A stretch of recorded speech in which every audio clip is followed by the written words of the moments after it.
नमस्कार, मैं रिया और आप देख रहे हैं डॉक्टर साहिब। आज हम बात करने वाले हैं कि उंगली चटकाने के बारे में। बहुत से लोगों को ये आदत होती है कि थोड़े से काम के बाद लोग उंगली चटकाने लगते हैं। इसका नतीजा क्या होता है, इसके बारे में हम जानकारी लेने वाले हैं और इस विषय में हमारे साथ जानकारी साझा करने के लिए मौजूद है बिहार के जाने माने हड्डी रोग विशेषज्ञ doctor Subhash Chandra. Doctor Sahib LNJP अस्पताल के डायरेक्टर है। तो डॉक्टर साहब, बहुत बहुत स्वागत है आपका हमारे चैनल में।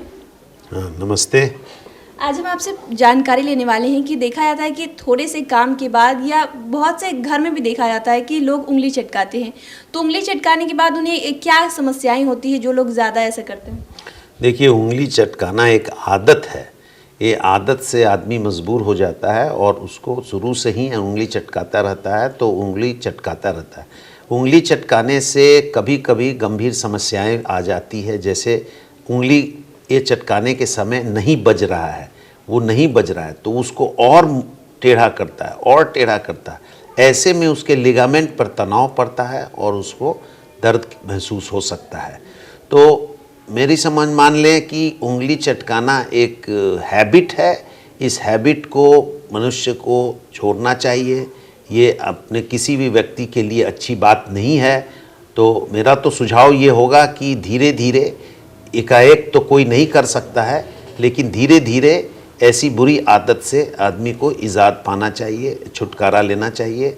और उंगली चटकाना कोई इससे फ़ायदा नहीं है। सोचते हुए, कुछ करते हुए लोग उंगली चटकाते रहते हैं। इससे गंभीर समस्याओं का सामना करना पड़ सकता है। ऐसे में जैसे आपने बताया कि आवाज़ नहीं आती है, कभी कभी तो ज़्यादा लोग दबा देते हैं। ऐसे में जो उंगली से आवाज़ आती है, जैसे जब चटकाते हैं तो आवाज़ आती है, तो इसके पीछे का क्या कारण होता है? इसमें देखिए, एक सेटिस्फैक्शन मिलता है। उसको लगता है ये थोड़ी मानसिक रूप से, कोई भी हैबिट जो है वो मानसिक रूप से किसी व्यक्ति को ग्रसित करता है।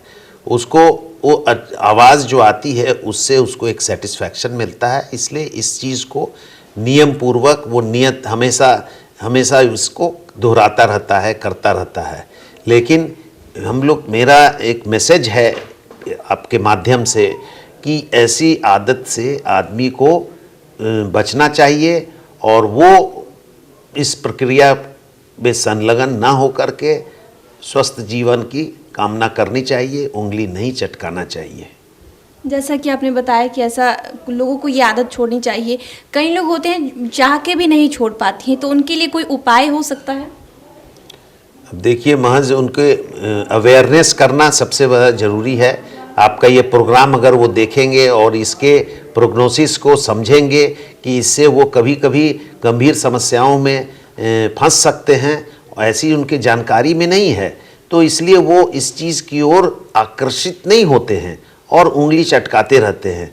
तो जब लोग को जानकारी होगी कि नहीं, इससे गंभीर समस्याएं उत्पन्न हो सकती है, तो फिर वो खुद ब खुद इसमें ज़्यादा से ज़्यादा अवेयरनेस लाने की आवश्यकता है, जिससे कि उनके मानसिक तौर पर यह हैबिट को चेंज किया जा सकता है। कई लोग बीमारियों की चपेट में भी आ जाते हैं, तो ऐसा माना जा सकता है कि जैसे उंगलियों में ज़्यादा दर्द की समस्याएं हो रही हैं, ज़्यादा तनाव हो रहा है, या कभी कभी लोग ऐसा करते हैं कि हड्डियों में सुई सा चुभन होता है, तो उंगली चिटकाने की वजह से भी ये समस्याएं हो सकती हैं। हाँ, वो मैंने बताया अभी कि उसमें जो लिगामेंट है वो ओवर स्ट्रेच्ड होकर के दर्द के रूप में वो प्रदर्शित होता है। तो इसलिए मोटे तौर पर मैसेज तो यही होना चाहिए कि बहुत सारी समस्याएं हो सकती है और इसलिए उंगली चटकाने की प्रक्रिया को रोकना चाहिए। और ऐसी आदत से आदमी अगर मजबूर है तो उस वक्त जब उसको ऐसा लगे तो वो इसकी ओर आकर्षित हो, अपने साथ में रहने वाले लोगों को वो बात बता दे कि जब हम ऐसा कार्य कर रहे हैं तो मुझे मना करे। और धीरे धीरे, ऐसी कोई भी आदत नहीं है जो आदमी छोड़ नहीं सकता है, लेकिन ज़रूरत है सिर्फ उसके दिमाग जहन पर उसकी असर आने से। अगर वो सोच लेगा तो वो कुछ भी कर सकता है। तो शुक्रिया डॉक्टर साहब, जो आपने जानकारी दी उसके लिए बहुत बहुत शुक्रिया। धन्यवाद।